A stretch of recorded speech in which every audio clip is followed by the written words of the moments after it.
Hey everyone, it's Alex again, and I am back with another 88th Academy Awards update video. This time to bring you a list of semi-finalists for a category I've already talked about, Best Foreign Language Film. As I talked about back in October, Best Foreign Language Film is a unique category at the Oscars in that the nominees are not chosen by the members of one specific branch, but rather by a volunteer committee of members from all Academy branches. And what they have to do for Best Foreign Language Film is they're split into three groups. The three groups watch a certain amount of movies, and they rank them in terms of their quality. For each of the groups, whichever films get the highest ratings will become the semi-finalists for Best Foreign Language Film. There's always 9 semi-finalists in this category, and from these 9 semi-finalists, 5 of them will become the official Best Foreign Language Film nominees. And the 9 semi-finalists for Best Foreign Language Film this year are The Brand New Testament from Belgium, Embrace of the Serpent from Colombia, A War from Denmark, The Fencer from Finland, Mustang from France, Labyrinth of Lies from Germany, Son of Saul from Hungary, Viva from Ireland, Thebe from Jordan.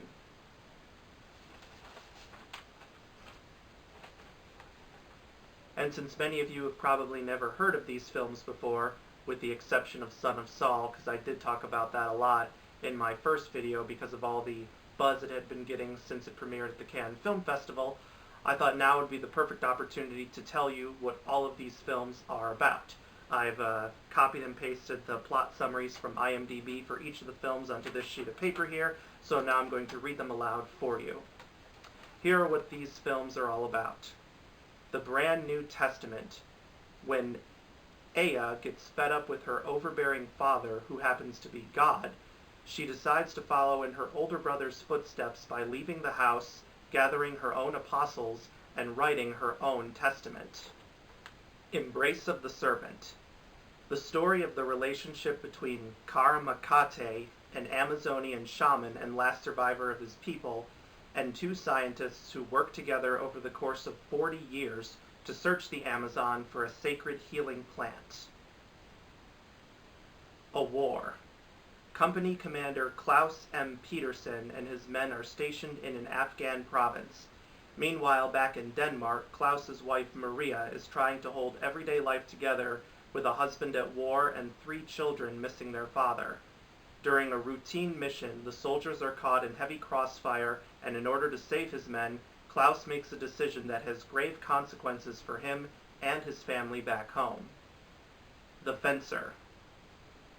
Fleeing from the Russian secret police because of his controversial past, a young Estonian fencer named Endel is forced to return to his homeland, where he begins to train a group of young children in the art of fencing. The past, however, catches up with him, and Endel has to choose between letting his students down or putting his life in danger. The movie is partially based on the real-life story of an Estonian fencer, Endel Nellis, who lived from 1925 to 1993. Mustang. Early summer.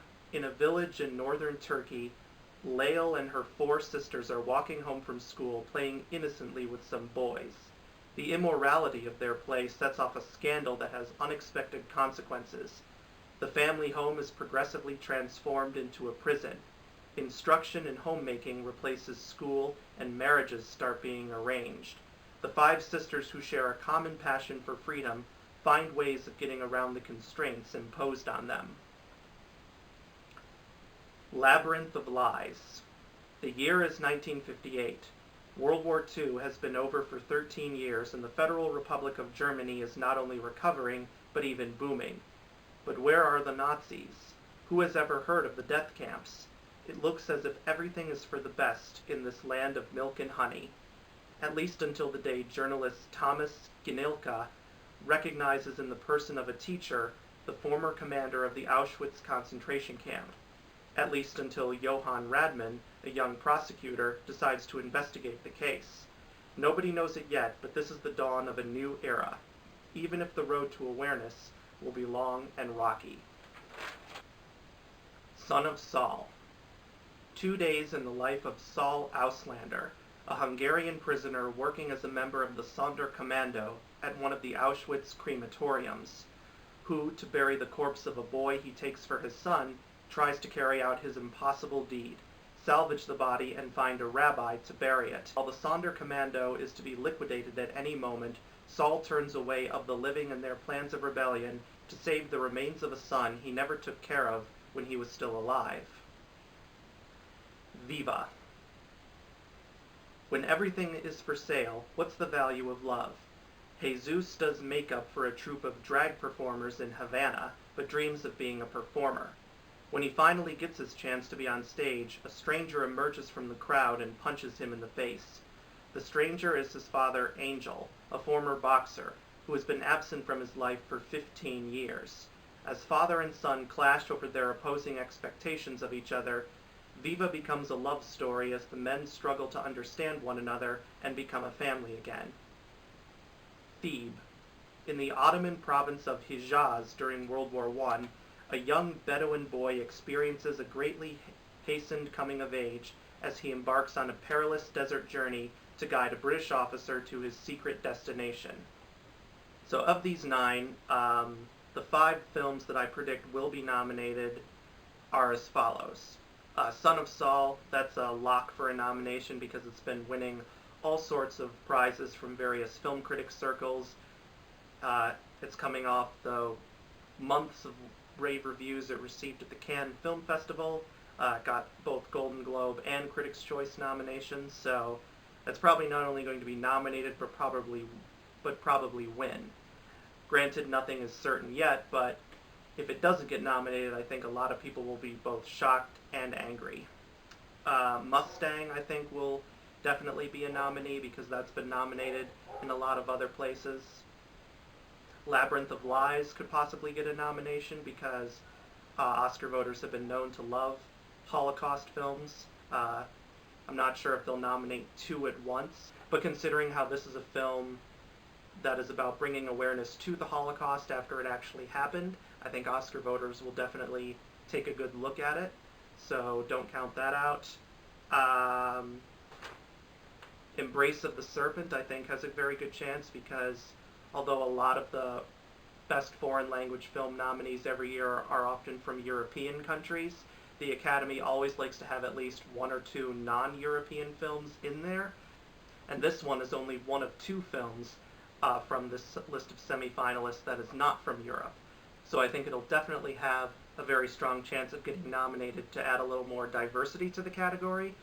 At this point, who knows if this or Thebe from Jordan will even make the cut, but I assume one of the 2 will.